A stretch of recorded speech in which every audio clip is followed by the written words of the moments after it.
प्यारे बच्चों, आज इस वीडियो में मैं आप लोगों को सुदामा चरित पाठ के एमसीक्यू करवाऊंगी। चलो शुरू करते हैं। नरोत्तम दास द्वारा रचित कविता सुदामा चरित किसके आदर्श को व्यक्त करती है? शत्रुता, दुर्बलता, मित्रता, पवित्रता। इसका सही उत्तर आएगा मित्रता। नरोत्तम दास द्वारा रचित कविता सुदामा चरित्र मित्रता के आदर्श को व्यक्त करती है। नेक्स्ट, सुदामा चरित कविता में किसकी दयनीय दशा का वर्णन किया गया है? श्री कृष्ण के बाल मित्र, द्वारपाल, भाभी। इसका सही उत्तर आएगा श्री कृष्ण के बाल मित्र सुदामा का। श्री कृष्ण के बाल मित्र कौन थे? सुदामा थे। सुदामा चरित कविता में श्री कृष्ण के बाल मित्र सुदामा की दयनीय दशा का वर्णन किया गया है। नेक्स्ट, सुदामा के पैरों में जूती न होना उसकी किस दशा को दर्शा रहा है? गरीबी को, बीमारी को, अमीरी को, पवित्रता को। इसका सही उत्तर आएगा गरीबी को। सुदामा के पैरों में जूती न होना उसकी गरीबी की दशा को दर्शा रहा है। नेक्स्ट, धोती, फटी सी, लटी, दुपटी पंक्ति में कौन सा अलंकार है? उपमा, रूपक, उत्प्रेक्षा, अतिशोक्ति। इसका सही उत्तर आएगा उपमा।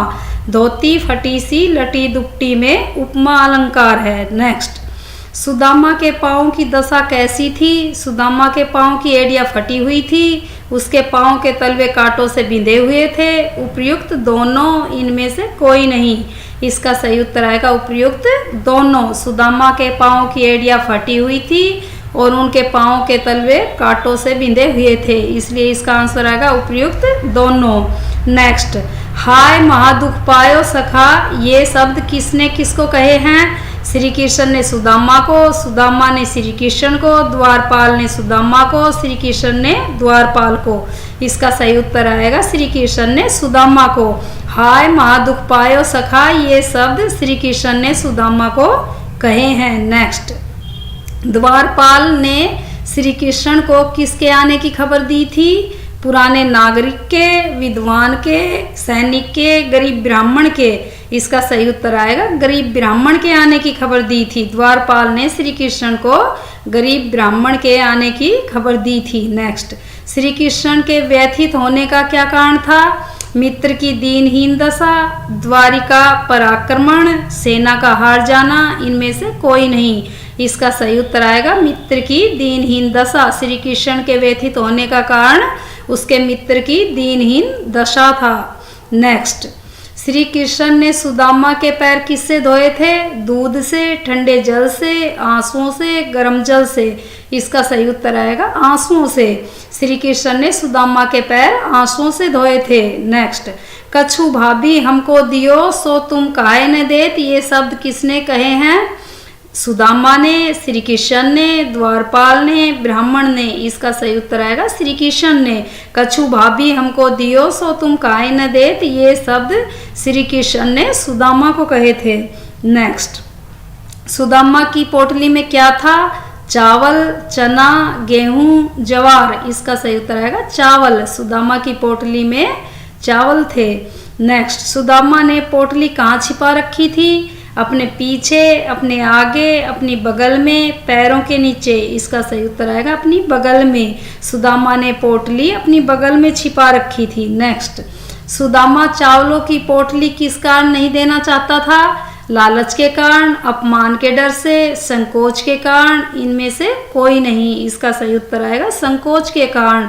सुदामा चावलों की पोटली संकोच के कारण नहीं देना चाहता था। नेक्स्ट, गुरु माता ने श्री कृष्ण और सुदामा को खाने के लिए क्या दिया था? चने, चावल, गुड़, शक्कर। इसका सही उत्तर आएगा चने। गुरु माता ने श्री कृष्ण और सुदामा को खाने के लिए चने दिए थे। नेक्स्ट, श्री कृष्ण का कौन सा कार्य सुदामा को पसंद नहीं आया? दही के लिए घर घर हाथ फैलाना, सुदामा को विदा करते समय उसे कुछ नहीं देना, सुदामा की टूटी झोपड़ी के स्थान पर सोने का महल बनवाना, इनमें से कोई नहीं। इसका सही उत्तर आएगा सुदामा को विदा करते समय उसे कुछ नहीं देना। श्री कृष्ण का कार्य सुदामा को विदा करते समय कुछ नहीं देना पसंद नहीं आया था सुदामा को। नेक्स्ट, सुदामा किसके कहने से श्री कृष्ण के पास आया था? अपनी पत्नी के, द्वारपाल के, श्री कृष्ण के, ब्राह्मण के। इसका सही उत्तर आएगा अपनी पत्नी के। सुदामा अपनी पत्नी के कहने से श्री कृष्ण के पास आया था। नेक्स्ट, इस कविता में सुदामा की किस पुरानी आदत की ओर संकेत किया गया है? सच बोलने की, झूठ बोलने की, चोरी की, गरीबी की। इसका सही उत्तर आएगा चोरी की। इस कविता में सुदामा की चोरी की पुरानी आदत का वर्णन किया गया है। नेक्स्ट, श्री कृष्ण ने सुदामा की सहायता किस रूप में की थी? प्रत्यक्ष, अप्रत्यक्ष, भोजन देकर, वस्त्र देकर। इसका सही उत्तर आएगा अप्रत्यक्ष। श्री कृष्ण ने सुदामा की अप्रत्यक्ष रूप से सहायता की थी। नेक्स्ट, थोड़े से दही के लिए कौन घर घर हाथ फैलाता फिरता था? सुदामा, सुदामा की पत्नी, द्वारपाल, श्री कृष्ण। इसका सही उत्तर आएगा श्री कृष्ण। थोड़े से दही के लिए घर घर श्री कृष्ण हाथ फैलाता फिरता था। नेक्स्ट, अब सुदामा के द्वार पर कौन खड़ा रहता है? सवारी के लिए महावत हाथी लेकर, गरीब ब्राह्मण, द्वारपाल, श्री कृष्ण। इसका सही उत्तर आएगा सवारी के लिए महावत हाथी लेकर। सुदामा के द्वार पर सवारी के लिए महावत हाथी लेकर खड़ा रहता है। नेक्स्ट, सुदामा के दिन कैसे बदल गए? मेहनत करने से, श्री कृष्ण की कृपा से, पशु चराने से, व्यापार करने से। इसका सही उत्तर आएगा श्री कृष्ण की कृपा से। सुदामा के दिन कैसे बदल गए? श्री कृष्ण की कृपा से बदल गए। नेक्स्ट, सुदामा चरित कविता किस भाषा में रचित है? अवधी में, संस्कृत में, पंजाबी में, ब्रज भाषा में। इसका सही उत्तर आएगा ब्रज भाषा में। सुदामा चरित कविता ब्रज भाषा में रचित है। That's all.